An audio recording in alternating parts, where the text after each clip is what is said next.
pastors on a journey with us through the book of Amos, I will not be looking at Amos. My desire this morning is to share with you words from Mark's Gospel, chapter 10, towards the end.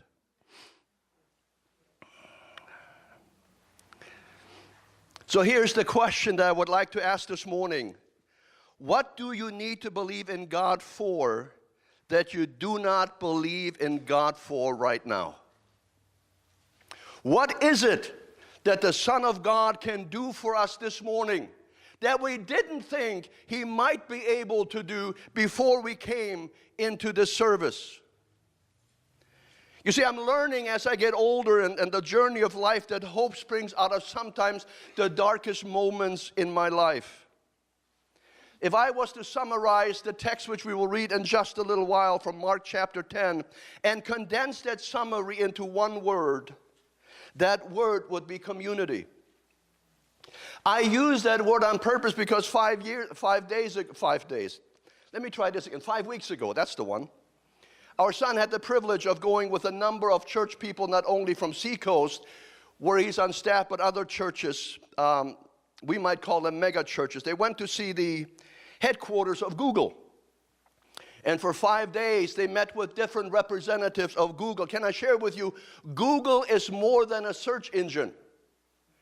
It is a gigantic multinational corporation that has its fingers into many, many different things. The search engine is only one, hear me, minor component of this corporate giant.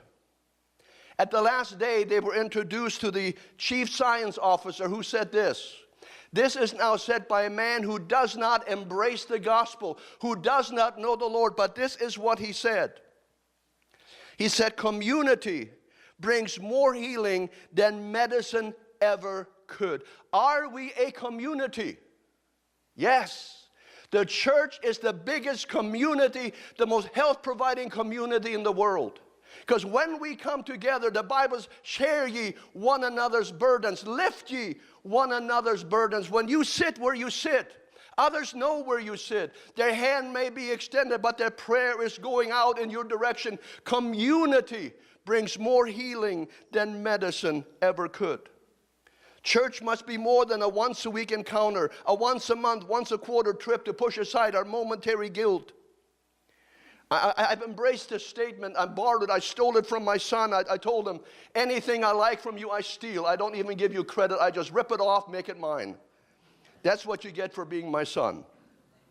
But here's what he said. He said, Dad, the church needs to live loud in this world, in this community. By loud, I mean, if we were ever gone, if the doors were ever to be closed, would our community say, I miss them? Where have they gone? If not, may I challenge you, make your prayers louder, make it more often, lift your hands, cry unto God, that we will be a noisy church. Not like I am right now, I'm just being noisy by our faith, the activity. I can't speak quiet. I apologize every time. The day will come when I won't apologize, but I just want you to know, I can't help it. This thing is pushing in my back. I want you to just share with you how good our God is. When you walk through those doors, know that He will greet you. Know that He is here waiting for you. Know that He knows exactly where you sit, what the burden is upon your heart, and your God is exceedingly able to do more than we could imagine. That's the benediction, but I'm not done yet. This is only page 1. I got 13 more to go. But just know Him. Know of His love for your heart. Never question the love of God when you experience something so totally unimaginable, so horrible, that we cannot even define it by words. I want to put a nugget in your heart this morning. The eternal will not only confront, but it will always confound the temporal. This Jesus was in the beginning, before the beginning, and evermore shall be. That is whom we serve. He created every element that Google is ever using. This is our God. So I only use Google for the search engine. But I use God to give Him my burdens, my cares, and my needs. And here's why I say that. In our text, as you get towards Mark chapter 10, we're going to talk about blind Bartimaeus. I know it's a familiar text. But there are some things in there the other day as I was reading through that just popped into my brain. There's not a whole lot that can pop up there, but this one popped. And just wanted to share it with you because I think that Bartimaeus wrestled with his blindness. I think he wrestled in the fact that Jesus was walking by. What will happen to me if Jesus heals me? What will my life turn out to be if the Son of God was to put his finger into my heart, into my life, and change me and remove my blindness? And here's why I'm saying that. There's some historical evidence that talks about the Old Testament and the time in which the Jewish law required everyone to put a coin, whatever that coin is, into, this is why my jacket, I'm not showing off my jacket. I just want you to imagine that the blind man sits here and he has his robe, and we're going to come talk about that later on. Anyways, as people walked by him, they would just flip a coin in there. Because it was the law. The law required everyone that walked by a blind person to give a coin, a recognition to them. The law also said that because you couldn't see, you were not required to work. The law also said when it came to religious duty, since you couldn't see, you didn't have to worry about doing anything in the temple. But I want to share this with you. Do you know that Satan's only mission in life, his only reason for existence now, it was before the fall, he was to worship. He was the one in charge of worship. That's why worship is so important. But now his sole purpose is to keep the lost lost. Our purpose is to introduce Jesus to the lost. Our purpose is to plead with heaven that every day God would lead someone our way that we could share the gospel with them. Father, granted that every single day we would meet someone who has already gone through the plowed field, that we might be able to bring the harvest unto God. Discouragement is one of the greatest weapons that Satan has. But here is one, is our preoccupation with ourselves. Every day, there are over 90 million selfies out there. Facebook, all the other, Twitter, Mitter, whatever they're called. Okay, I'm 64 years old. I'm technologically challenged. I don't apologize. It's a reality of life. It baffles me. But if you are here sitting under the age of 30, you will be baffled when you turn 64 by the new technology that you will be facing, that I will no longer have to, wow, that's fast, to deal with. So just bear with me when I struggle with Twitter, Instagram, and what in the world is Snapchat? I'm having a real hard time understanding. My son the other day did something with Snapchat and it baffled him. So I'm happy that a 42-year-old is now baffled with some technology of his generation. This is a word from Grandpa Hohm. If you post a picture of yourself on all these multimedia or social media things, don't expect them to say a kind word to you. Society is rude. Bullying has taken on many different forms. You see, if you have your Bible real quick, this is just a sidetrack. I'll get back on the road to Jericho. Turn to Genesis 2:25, would you? And this is for all of you who have ever been bullied or shamed. In Genesis 2:25, it basically says this, that God never intended you to be shamed. Have you come to that? It's the last verse of chapter 2 before we get into chapter 3. So part of God's design to create us is we might deal with pain, but God never intended us to be shamed. And here's why I'm saying that. No one can tell you what's going on except the one who created you. No one can define your life. God can, because He created you. Man didn't create you, God did. Only God can speak into your life. Listen to no man unless they speak words of encouragement, of hope. Ignore them by the power of God in your life. Ignore them, because shame is from the enemy. Genesis 2:25. Anything that's written in the Bible, is it true? God never intended for us to be shamed. Why did I say that? Because the other day, my granddaughter, who's almost 3, I love her. Jericho was called, had to go to the hospital, so Appa, I told Pastor, hey, look, I have to go. I have a family situation. So I'm walking into the house, right, and they have They asked me to fix a tent for them. I did the tent. I spent 8 hours with them. In that tent, they had a kitchen. So Cohen and Ava, Cohen is 5, going on 3. Ava's 3, going on 5. They kind of got this reversed, but they're having a lot of fun with it. And so they're doing all this running back and forth and cooking for me. So I'm eating all these imaginary food, and then my 3-year-old granddaughter, the one that I love, the little cutie little thing, you know, has a hair up the neck, love to smooch. Anyways, she comes up to me, goes like this, my belly. Not much of it, but I've been working. I want to play Santa Claus one of these days. And so she goes like this, and here's what she says: Appa, too much food, Appa, too much food. I wanted to say it's all your imaginary cookies that you're baking for me, but it's not imagination here. 3 years old. Too much food, Appa, too much food. Yeah. Why are we so shattered, folks, what the world says about God? Why do we care what the world says about us? The only voice that matters is the voice of God. Amen? That's the only voice that speaks into us.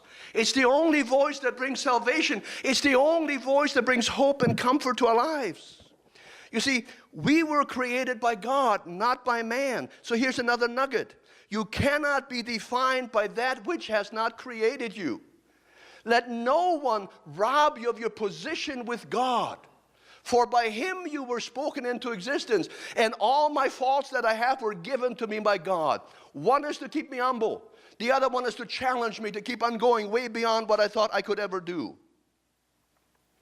So do not worry what the world says. What matters is, what do we say about our God? God made us. God created us.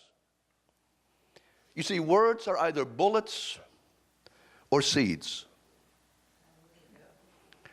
They're either bullets or seeds. Words can always be forgiven, but they will never be forgotten.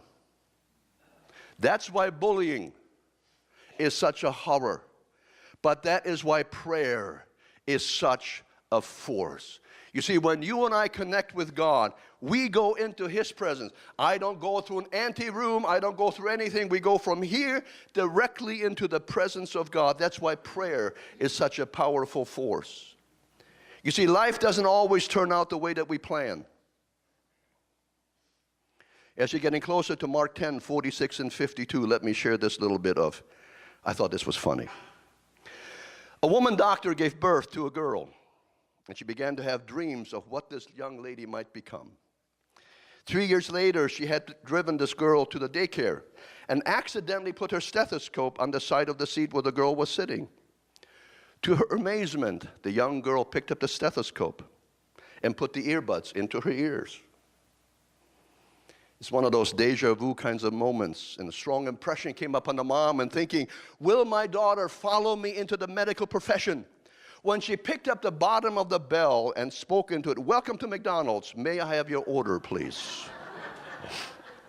I'm just saying, things don't always turn out the way that we plan. So here's Mark 10, 46, 52. Then they came to Jericho. Jesus, his disciples, together with a large crowd, were leaving the city. A blind man, Bartimaeus, son of Timaeus. But if you study the name Bartimaeus, it means unclean. He was sitting at the roadside begging. When he heard that this was Jesus of Nazareth, he began to shout, Jesus, son of David, have mercy on me. Many rebuked him and told him to be quiet. The Living Bible translation says they told him to shut up. You see, not everyone can deal with the emotion behind our pain. They ask us to be quiet. I want you to understand, when you're in pain, the church is the place where you cry unto God. And you ask us to come together with you, put hands on you, and to ask the peace of God to come into your heart and into your life in a time of trouble. Son of David, have mercy. Jesus, this is the second time. And Jesus stopped and said, call him. Now, who was Jesus asking to call him? The same people that told Bartimaeus to shut up. By now, I owe my son 50 cents, because every time I say shut up, it's a quarter. It's a horrible word. They didn't just ask him to be quiet, they asked him to disappear. They said, cheer up, on your feet, he's calling you. Throwing his cloak aside, he jumped to his feet and came to Jesus. What do you want me to do for you? This is not a silly question, but this is a question of priorities. You see, there's one overriding need that we have in our lives, and we need to trust the Son of God to meet that need, because everything else will fall into place. Of course, Jesus said, Rabbi, I want to see. Immediately, he received his sight and followed Jesus along the road. Here's another nugget. Sometimes we go through something on our way to something. The question that arose as I began to read is, what is God showing me through the eyes of this blind man? As I get older, I begin to realize that I'm not invincible, that I'm becoming frail. It takes me longer to regain my strength from every project that I undertake. Yesterday, I picked dandelions, not because I like them, I just don't want them in my yard. So I put this dandelion stick in there. It's a, has a little V in there, which means in 2 weeks the dandelion will be back, because if you don't pull the root out, the whole thing just keeps on coming. But I did it for 30 minutes. That's enough. You see, we are frail creatures. Youth has become an illusion I wish that I could relive again. The accidents I had, and I had many in my youth, have come back to roost and to haunt me. Bartimaeus speaks to me of the importance of family, of friendships, and how vulnerable we are without them. Friends, family is in tune with one another. Ever since our grandson Hector was born, Ginny and I have become label readers. He has a deadly allergy, anything to do with peanuts. His allergy is so bad that all of us have EpiPens. As proud grandparents, we can never bring his younger siblings to any of our church functions because we are not a peanut-free church. If they eat anything with peanuts in it, our grandson doesn't just itch, he dies. So this is what I'm sharing with you. I want us to become a peanut-free church. If we believe that slogan that's on that wall, every tribe, every nation, I don't want us to ignore anyone that struggles with peanut allergies. We must embrace that. That's just grandpa talking.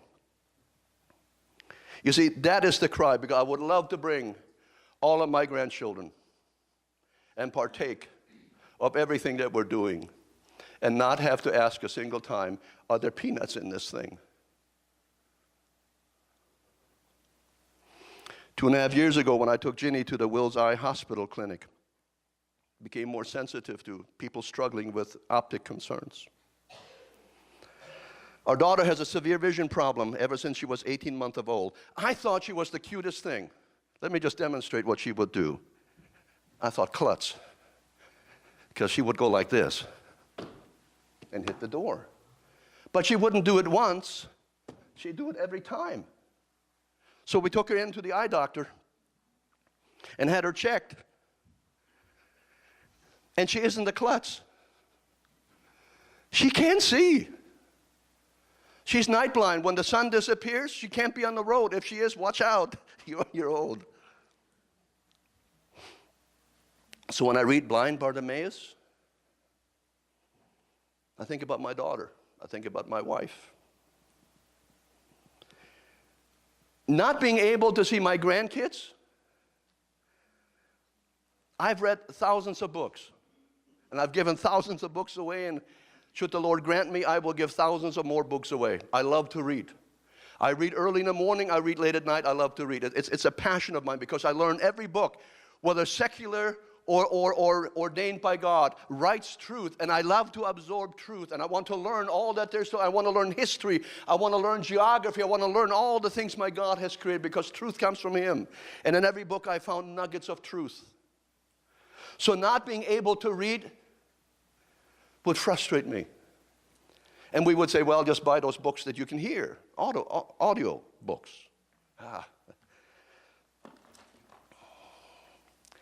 A book has a feel. This is the Bible. And when I hold it, forgive my plainness, I feel God. When I read it, it's God talking to me.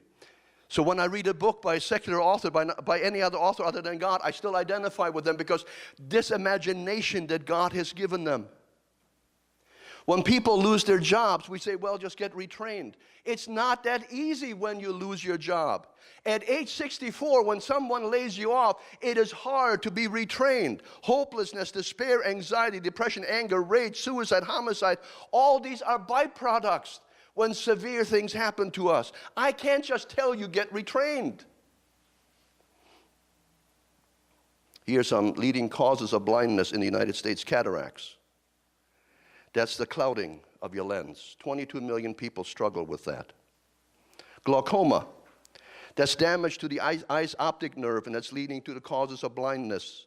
It usually happens when the fluid pressure inside the eye slowly rises, damaging the optic nerve. Macular degeneration. Happens a lot to people 60 and older. I'm 64. Guess what I'm studying on?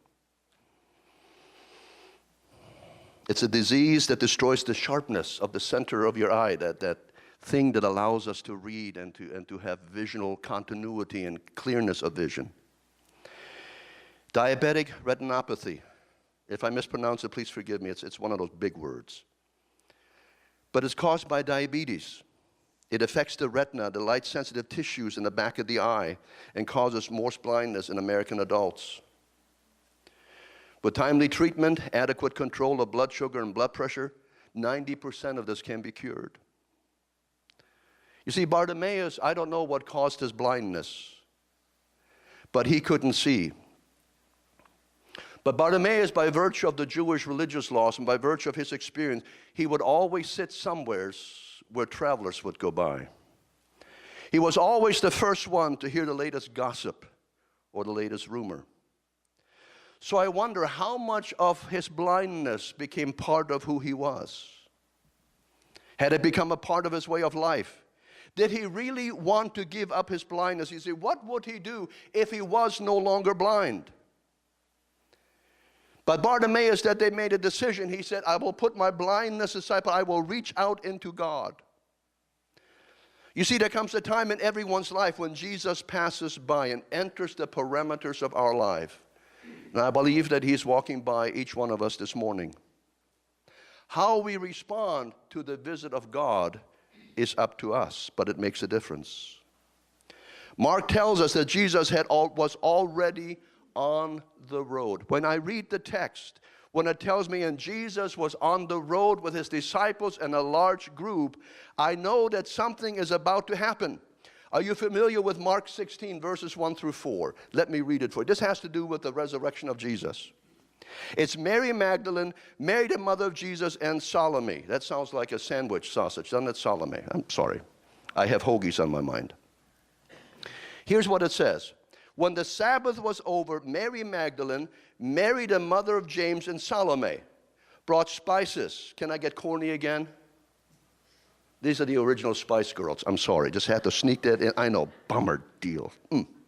But they brought spices because their ministry to Jesus wasn't finished yet. Because they came to anoint him very early on the first day of the week. Just after sunrise, they were on their way to the tomb. And they asked each other, who will roll the stone away? There's a problem that no matter how much company you have, it will not solve it. I must have heaven's help. But when they looked up, they saw that the stone was very large, had already been rolled away. Can I share with you, there comes a time in your life when the Son of God visits you, and he will remove the hardest care that you have in your heart. All the way to the tomb, the three ladies were concerned, who will move the stone? I have to ask a question, where were the men?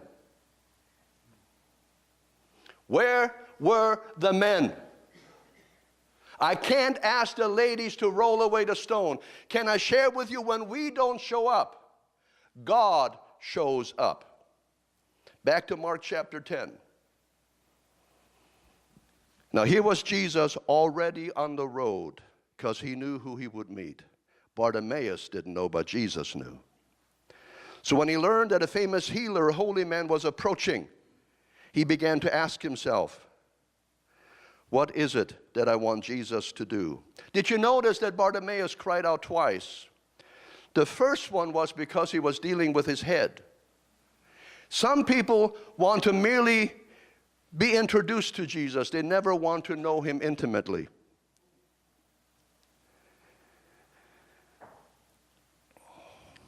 But I think that by the time that Bartimaeus asked him the second time, he asked a question from the heart. But here's the question. Why was Jesus on the road to Jerusalem going through Jericho? He was on the way to die. So here's my question.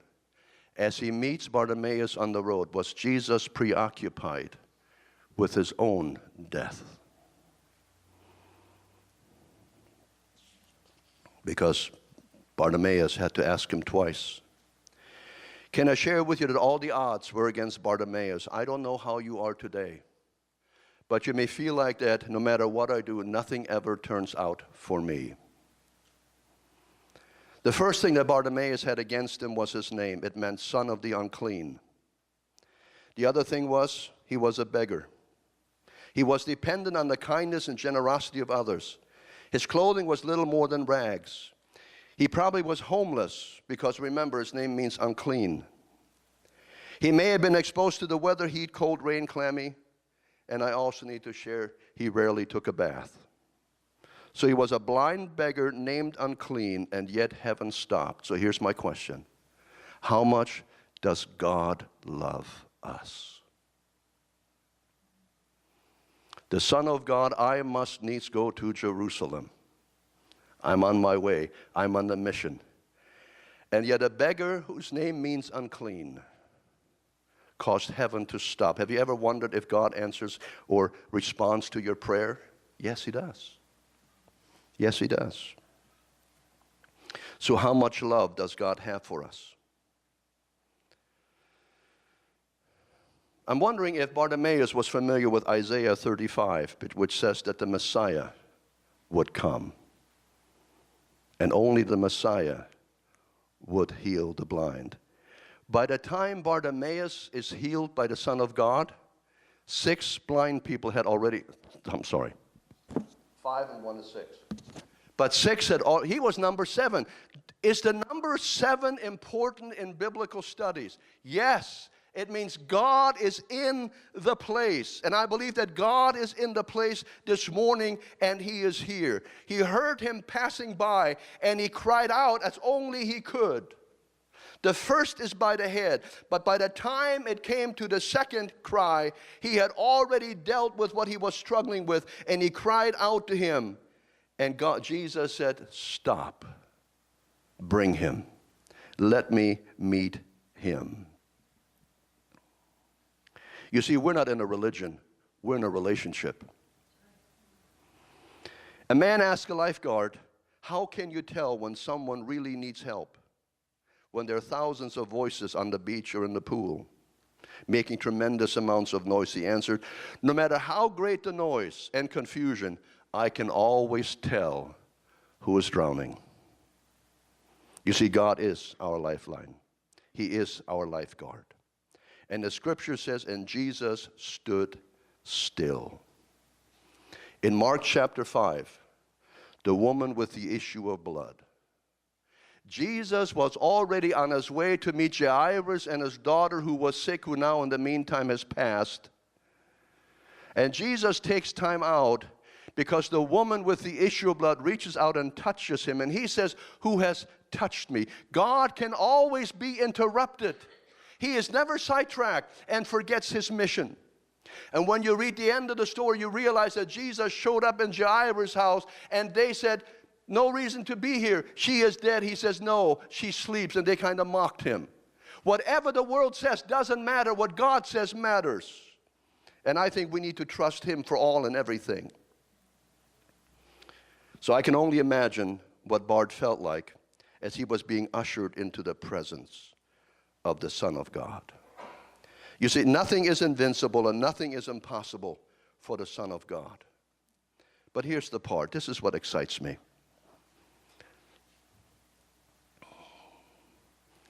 Because Jesus said, throw your cloak away. I love that.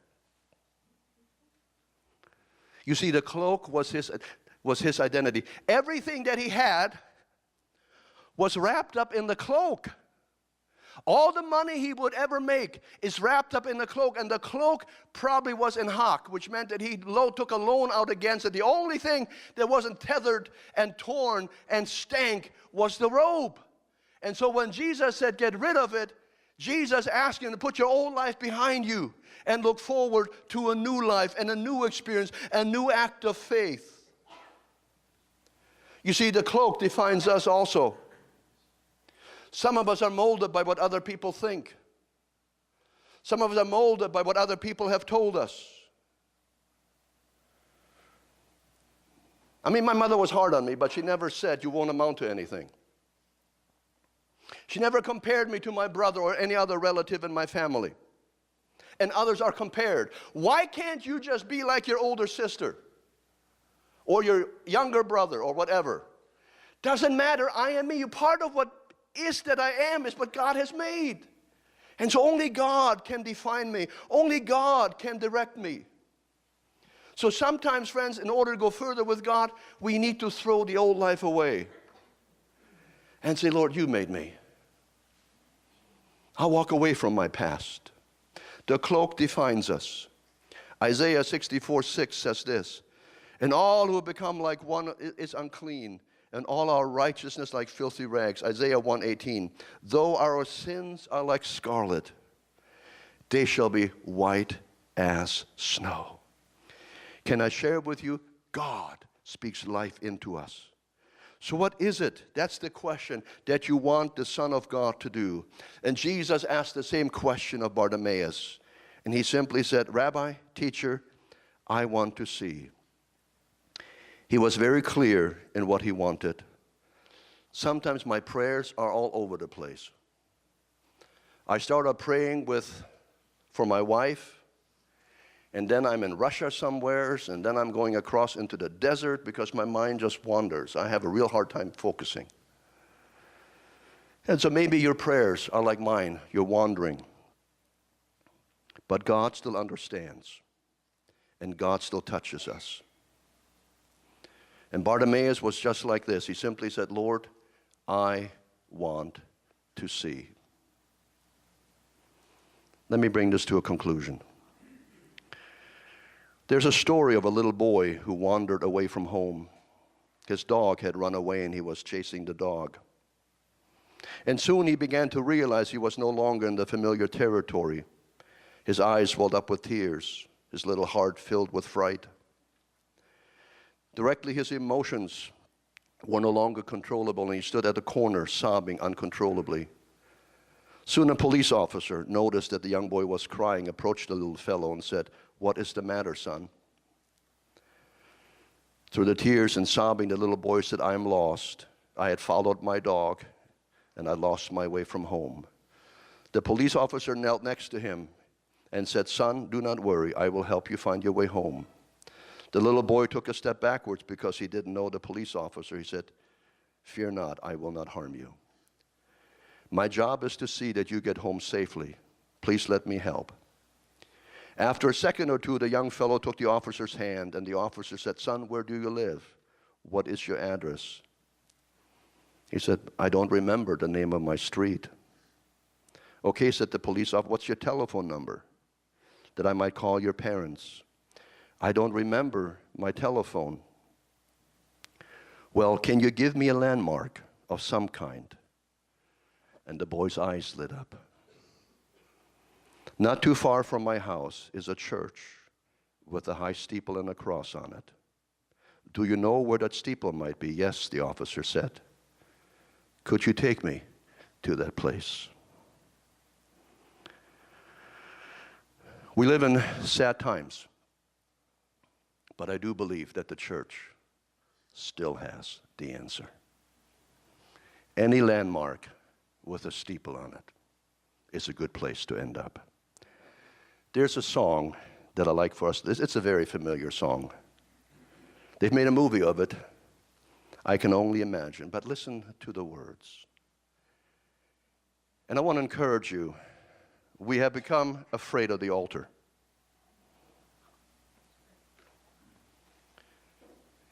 If you're here this morning and you're not afraid of the altar, come to the altar. I and others here will come and pray with you, because I still believe that God alters our lives at this place. I know He works in the pew, but I'm telling you, this is different, because it takes courage from there to here. Sometimes I have to get closer to Him, but listen to the words of this song. I can only imagine.